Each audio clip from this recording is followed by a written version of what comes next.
नमस्कार, जय महाराष्ट्र. मी डॉक्टर अनिल फळे. मुंबई महानगरपालिका कोण किंग होणार? तर अर्थातच भारतीय जनता पार्टी किंग होणार आहे, हे सत्य आहे. परंतु उद्धव ठाकरे, राज ठाकरे यांचा ठाकरे ब्रँड हरलेला आहे का? तर अजिबात नाही. मग तो जिंकलेला आहे का? तर तो जिंकलेला देखील आहे. त्याचं काय कारण आहे या संबंधी आपण बोलणार आहोत. आता बघा, 7 वाजता पंतप्रधान नरेंद्र मोदी यांनी महाराष्ट्राचे आभार मानलेले आहेत. त्यावेळेला मुंबई महानगरपालिकेची जी अधिकृत आकडेवारी आहे ती पुरेशी बोलकी आहे. ती मी आधी वाचतो आणि त्याच्यानंतर आपण थेट विश्लेषण करू की देवेंद्र फडणवीस यांनी ठाकरे ब्रँडचा बँड वाजलेला नाही हे कशा प्रकारे म्हटलेलं आहे त्या संबंध, आणि एकनाथ शिंदे यांचा कसा कार्यक्रम केलेला आहे त्यांना मराठी मतं फोडण्याची सुपारी देऊन याविषयी देखील आपण बोलणार आहे. आता बघा, आकडेवारी काय 7 वाजेपर्यंतची आकडेवारी आहे ती काय आहे. भारतीय जनता पार्टीला 73 ठिकाणी मुंबईमध्ये विजय मिळालेला आहे. त्याच्यानंतर उद्धव ठाकरे यांच्या शिवसेनेला 59 ठिकाणी विजय मिळालेला आहे. त्याच्यानंतर एकनाथ शिंदे यांच्या शिवसेनेला 20 ठिकाणी विजय मिळालेला आहे.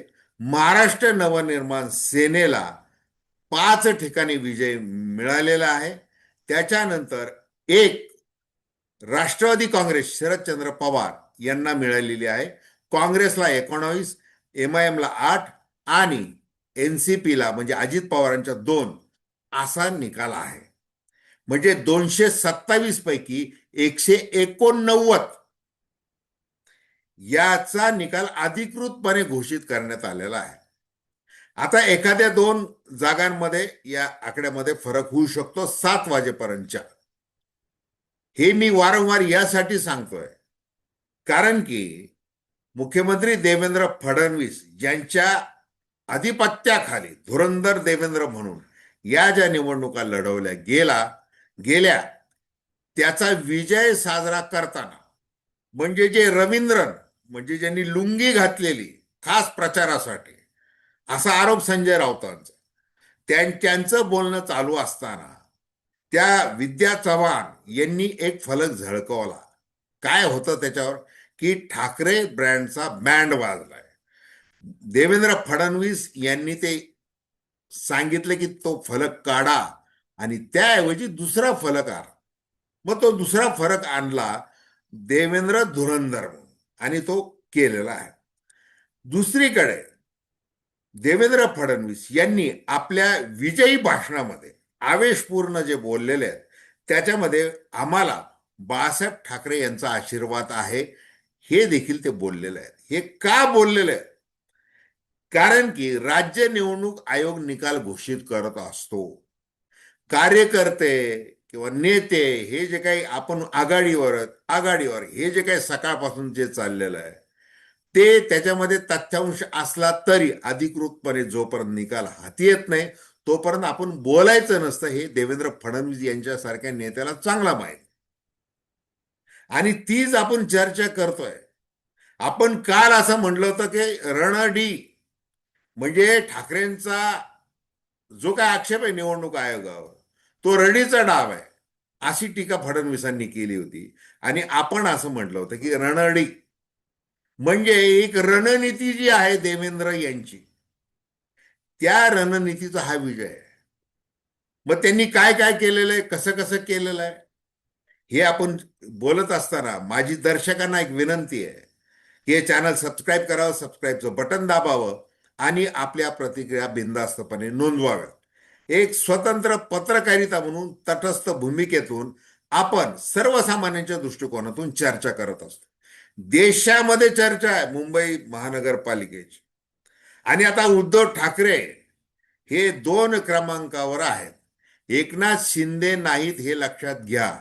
म्हणजे लोकसभा, विधानसभा आणि आता महानगरपालिका, मी मुंबई पुरतं बोलतोय लक्षात घ्या.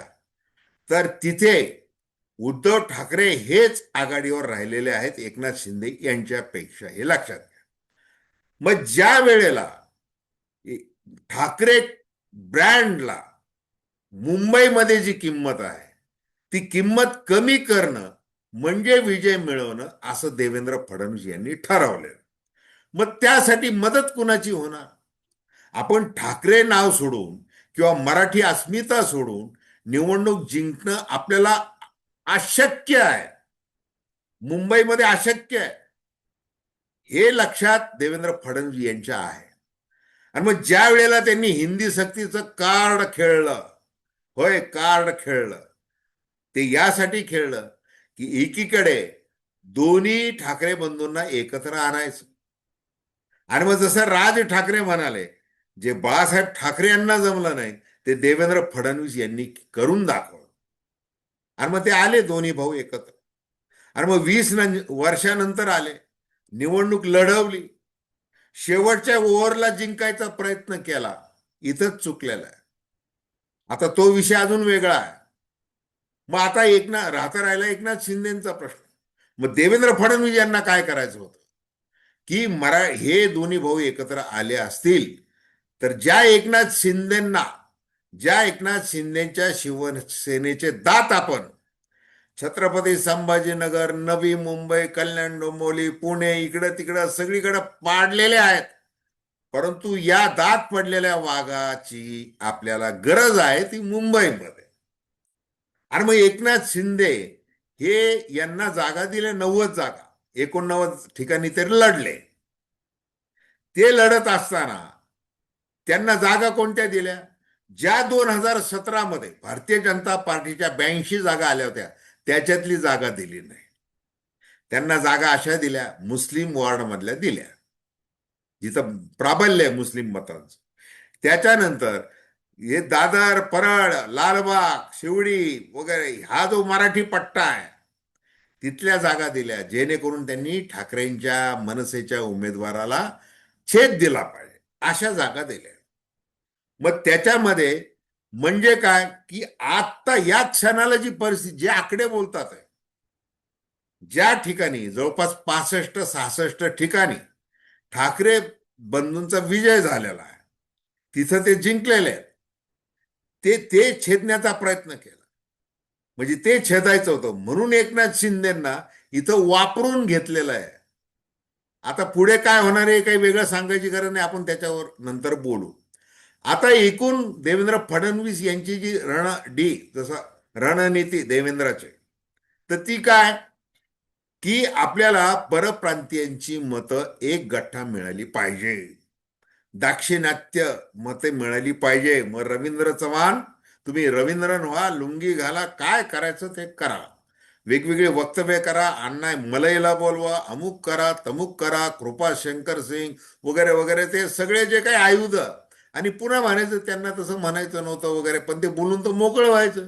आणि मग भारतीय जनता पार्टीचा कमळाचा शिक्का कपाळावर लागलेला एक मोठा नेता येऊन बोलतो, तो सगळं करतो. तसं ते आता निशिकांत दुबे ते बोललेले आहेत बिहारवरून की कसं आता मी उद्धव आणि राजला भेटणार आहे वगैरे वगैरे, असं त्यांनी उपास गर्भ असा टोला मारलेला आहे.